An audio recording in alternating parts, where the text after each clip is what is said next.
Hello students, good morning to everybody. Today's topic is verbs, so I will tell you something about in verb. And last video I told you about past perfect and future perfect and past continuous, present continuous and future continuous. Today I will tell you something about the verbs and the sentence phrase and about remaining about it. Okay, so please listen and try to understand and pay attention about and just listen and be careful what I say to about this topic. So मैं आपको बाकी के जो tense रह रहे हैं past perfect future perfect और past continuous present continuous और फ्यूचर कंटिन्यूअस ये सारे मैंने सेंटेंस आपको बता दिए। इसके अलावा जो भी रह रहे हैं वो मैं आज आपको बताता हूँ। सबसे पहले मैं कुछ सेंटेंस लिखता हूँ जिससे सारी क्लियर आपको कर सकूँ।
ये अपने मैंने 10 सेंटेंस लिखे हैं और लगभग इन 10 सेंटेंस के अंदर ही आपका टॉपिक कंप्लीट हो जाएगा।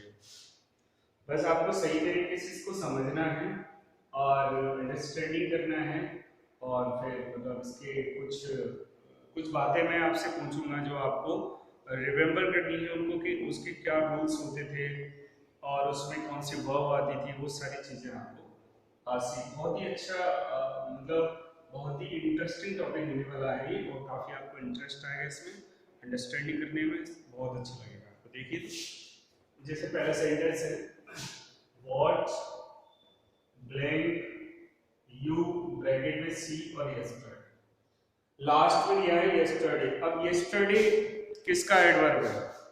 यस्टरडे जो है ना वो पास्ट इंडेफिनिट का है।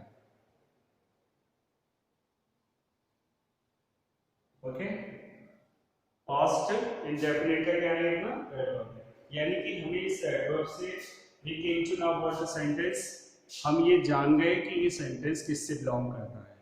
With the help of the adverb, with the help of the adverb yesterday we came to know about the sentence कि ये सेंटेंस किस टेंस से बिलोंग करता है, हम इस बात को बहुत अच्छी तरीके से जानेंगे। और हम ये भी जानेंगे कि ये सेंटेंस पास्ट इंडेफिनिट से बिलोंग करता है। अब देखो इस सेंटेंस का सेम क्या मतलब रूल क्या है, क्वेश्चन मार्क दे रखा है तो सेंटेंस कैसा है? इंटरोगेटिव है। कैसा है? इंटरोगेटिव।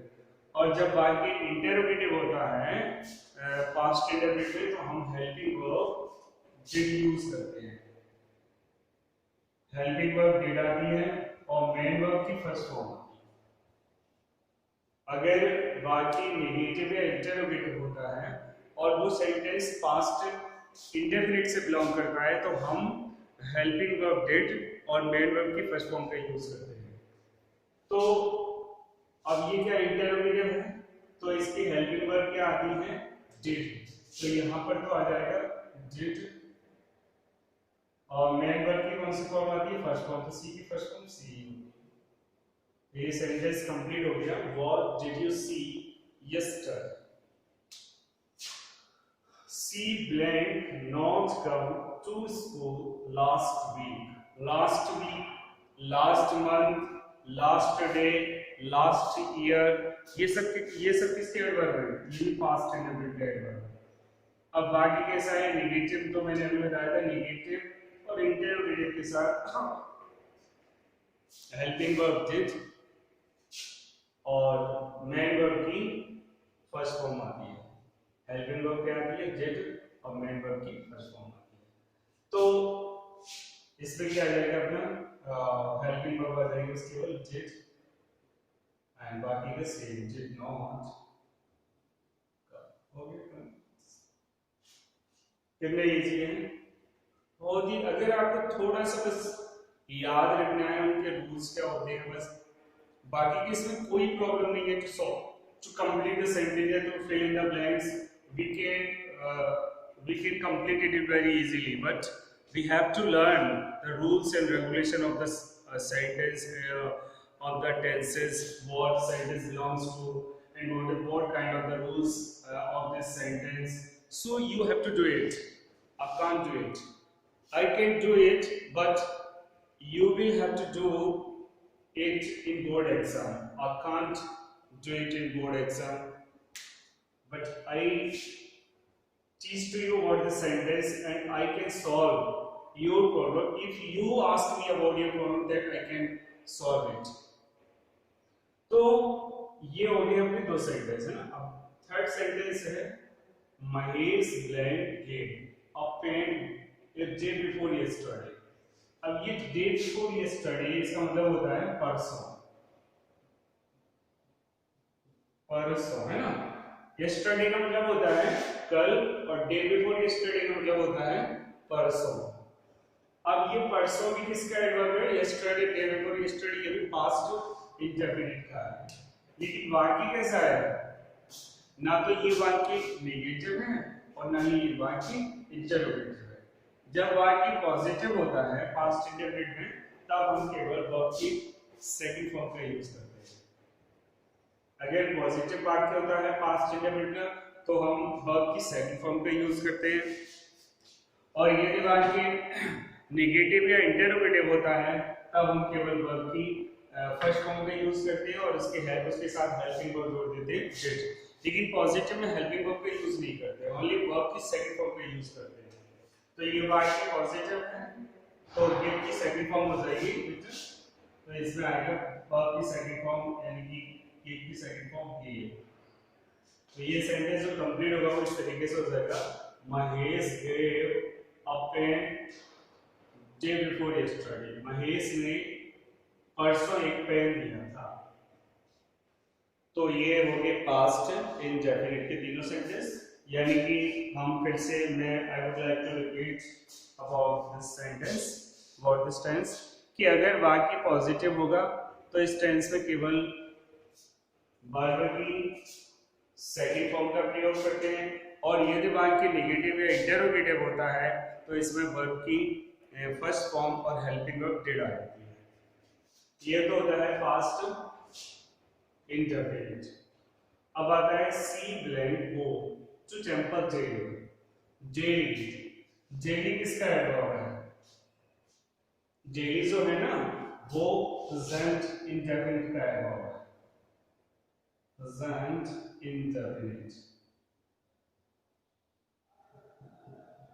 अब हम जान गए कि ये सेंटेंस जो है ना वो प्रेजेंट इंडेफिनिट से बिलोंग करता है। अब इसके लिए अपने रूल्स कुछ अलग है, डिफरेंट है, जस्ट लाइक पास्ट इंडेफिनिट। जैसे अगर इसका भी पॉजिटिव वाक्य है, वाक्य का पॉजिटिव है और सब्जेक्ट सिंगुलर है, ध्यान रखना, अगर वाक्य पॉजिटिव है और सब्जेक्ट अपना सिंगुलर है तब उसके वर्ब में हम ऐसे एस ऐड कर देते हैं, और अगर यही वाक्य पॉजिटिव हो लेकिन सब्जेक्ट प्लूरल हो तब हम केवल वर्ब फर्स्ट यूज करते हैं, नॉट एस, तब उसमें हम एस का यूज नहीं करते। केवल पॉजिटिव में वो भी सब्जेक्ट सिंगुलर होगा तभी हम वर्ब में एस का यूज करेंगे, और यदि वाक्य पॉजिटिव है लेकिन उसमें सब्जेक्ट जो है ना वो प्लूरल है तो हम उसमें एस का प्रयोग नहीं करेंगे। तो ये जो सेंटेंस है ये पॉजिटिव ही है तो हम इसमें एस का यूज कर देंगे, तो इसमें आएगा गोस, हो जाएगा sentence he goes to temple daily. अब दूसरा सेंटेंस है where blank you blank go on Sunday. On Sunday, on Monday, ये भी पास्ट प्रेजेंट इंडेफिनिट है, लेकिन वाक्य कैसा है? इंटरोगेटिव। यदि वाक्य इंटरोगेटिव या नेगेटिव होता है तो इसमें भी हम हेल्पिंग वर्ब डू नॉट और डज नॉट का यूज करते हैं, डू और डज, सिंगुलर के साथ डज और प्लूरल के साथ डू, और मेन वर्ब की फर्स्ट फॉर्म यूज करते हैं। नेगेटिव और इंटरोगेटिव सेंटेंस में हम वर्ब के साथ ऐसे एस का यूज नहीं करते हैं, चाहे सब्जेक्ट सिंगुलर ही क्यों ना हो। तो ये जो सेंटेंस है वो इस तरीके से बनेगा वेयर डू, और गो सेंटेंस बनेगा where do you go on Sunday, यानी कि आप रविवार के दिन कहां जाते हो। We often want to meet your father, often ये भी present indefinitely एडवर्ब है, तो ये वाक्य कैसा है? पॉजिटिव है, लेकिन सब्जेक्ट जो है वो प्लूरल है। मैंने भी बताया था कि अगर सब्जेक्ट प्लूरल है और वाक्य पॉजिटिव है तो हम उसके वर्ब में ऐसे इसका यूज नहीं करते, केवल मेन वर्ब होती है। तो ये इसमें वांट का वांट है, ये रहेगा we often want to meet your father, हम प्राय आपके पिताजी से मिलना चाहते हैं। नेक्स्ट सेंटेंस है she blank just blank go outside. Just already, recently, yet और so far, ये सब क्या है? ये सब प्रेजेंट परफेक्ट के एडवर्ब हैं। और प्रेजेंट परफेक्ट का अपन क्या यूज करते हैं? हेल्पिंग वर्ब इसमें आती है हैज और है। अगर सब्जेक्ट सिंगुलर है तो हैज, और अगर प्लूरल है तो है। और मेन वर्ब की थर्ड फॉर्म यूज करते हैं। मेन वर्ब की थर्ड फॉर्म और हेल्पिंग वर्ब हैज और हैव। सी क्या है? सिंगुलर है, इसमें हैज है। जस्ट है, वो की साइड थर्ड फॉर्म हो गई गॉन। तो ये बन गया सी हैज जस्ट गॉन आउटसाइड, वह अभी अभी बाहर गई है। ये हो गया अभी। अब ये इफ हो। इफ सेंटेंस कौन से होते हैं? इफ को देख करके अपन कह सकते हैं इफ से जो स्टार्ट होते हैं वो सारे सेंटेंस कंडीशनल सेंटेंस कहलाते हैं। जो इफ से स्टार्ट होते हैं वो सारे जो सेंटेंस होते हैं वो सेंटेंस कौन से कहलाते हैं? They all belong to conditional sentence. If the sentence is started with if से स्टार्ट होता है तो ये तीनों सेंटेंस जो है ना वो if से स्टार्ट हो रहे हैं। तो ये तीनों सेंटेंस कौन से हैं? Conditional sentence.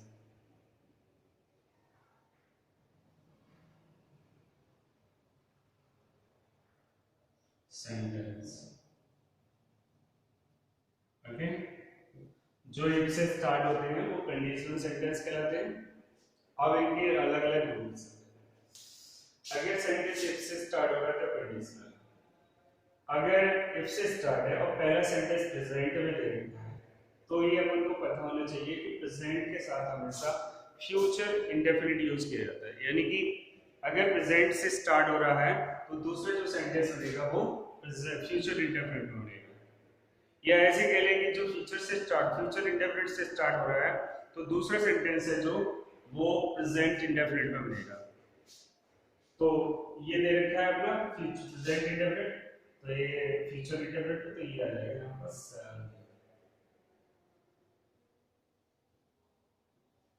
लो कितना इजी है। ऐसे ही है दूसरे, देखो अगर इफ से स्टार्ट हो रहा है तो बाकी कंडीशनल गुड सॉरी गुड्स दूसरे सेंटेंस गुड में है तो पहले सेंटेंस किस में बनेगा? इसका भी एक रूल्स है कि अगर सेंटेंस गुड से स्टार्ट गुड से बन रहा है दूसरा तो पहला सेंटेंस वर्ब में बनता है।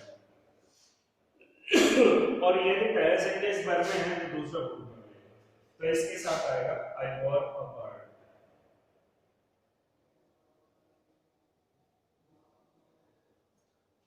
If I were a bird, I would fly in the sky. यदि मैं पक्षी होता तो आकाश में उड़ जाता। यदि तुम मेरे पास आओगे तो मैं तुम्हें अपना कैमरा दूंगा। If Noah walk hard, he would have passed. अगर यहाँ पर would आए, would have आए और if से स्टार्ट हो रहा है तो पहला सेंटेंस पास्ट परफेक्ट में होगा। और पास्ट परफेक्ट के साथ हेड प्लस वी थर्ड आता है, यानी कि वर्ब की थर्ड। या ऐसे कह लो पहला सेंटेंस अगर पास्ट परफेक्ट में हो और इफ से स्टार्ट हो रहा हो तो दूसरा सेंटेंस जो है ना वो वुड हैव में बनेगा। किस बनेगा? वुड हैव में। तो ये सेंटेंस जो बनेगा वो इस तरीके से हो जाएगा हैड वर्क,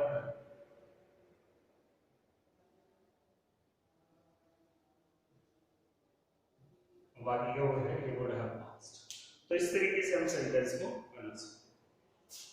सारे सेंटेंस इस तरीके से अपन कंप्लीट कर सकते हैं।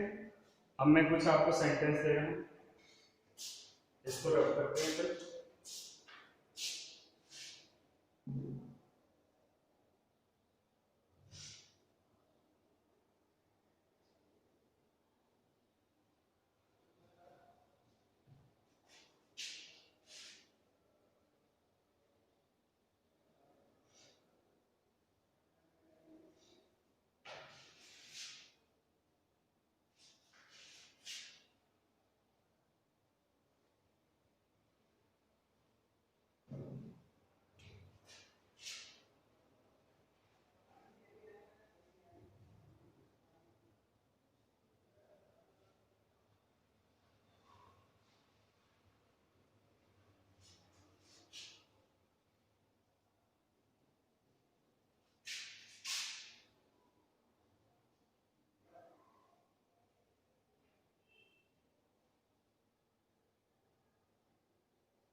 ओके, 10 सेंटेंस है आपको जो कंप्लीट करने हैं। होमवर्क है आपका। पहला है she never blank tell a lie। दूसरा है Mohan always blank get up early in the morning. तीसरा है what blank you blank do nowadays. Meera blank write a letter to me yesterday. If I were a king blank I blank make you my minister. Dinesh blank already blank complete his work. If I blank go to your village, I shall meet your forum. Where blank you blank come from yesterday. Question mark. Ravi blank do his work at this time. She understand. She blank understand. Bracket 1 English now. तो ये अपन को घर से as a homework है आपका, इसे complete करना है। और इसमें मैं बार बार यही शब्द बार बार कहता हूँ, आपसे फिर कहूँगा कि अगर आपको कोई प्रॉब्लम आती है या इस सेंटेंस को ढूंढने में इनको, तो आकर के आप इनको पूछो। डाउट क्लासेस आपकी चल रही है, 3 सब्जेक्ट की आपकी डाउट क्लास चल रही है, जिसमें मैथ, इंग्लिश और साइंस। कोई भी प्रॉब्लम है आपको इस सेंटेंस में, इनमें इनको भरने में किसी प्रकार की कोई प्रॉब्लम आती है, तो आप आकर के आएँ और क्लास में और इसके बारे में पूछें मुझसे। मैं आपकी समस्या को सॉल्व कर लूँ। तो ठीक है, आज यही इतना ही, आप इसको कंप्लीट करके लेना। Thank you.